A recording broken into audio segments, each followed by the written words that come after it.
Boche Gold and Diamonds. Buy now, pay later.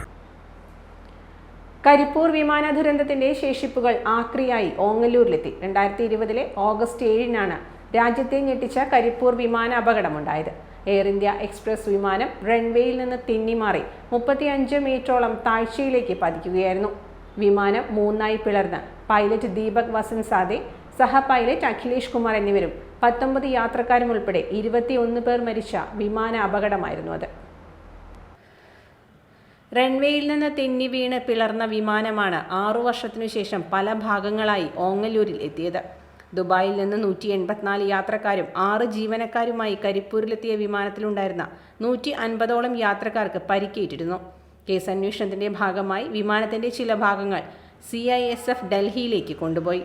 ശേഷിക്കുന്ന cockpit ഉൾപ്പെടെയുള്ള ചില യന്ത്രഭാഗങ്ങളും ടയറുകളും ഉൾപ്പെടെയുള്ള വസ്തുക്കളാണ് ഇപ്പോൾ ഓങ്ങല്ലൂരിലെ കാരക്കാട് എത്തിയത്.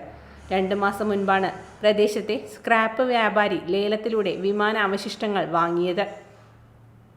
കോഴിക്കോട് നിന്ന് ലോറികളിൽ കൊണ്ടുവന്ന വിമാനത്തിന്റെ ഭാഗങ്ങൾ ക്രെയിൻ ഉപയോഗിച്ചാണ് ഇറക്കിയത്. ഇവ പിന്നീട് സ്ക്രാപ്പാക്കി കയറ്റി അയക്കും.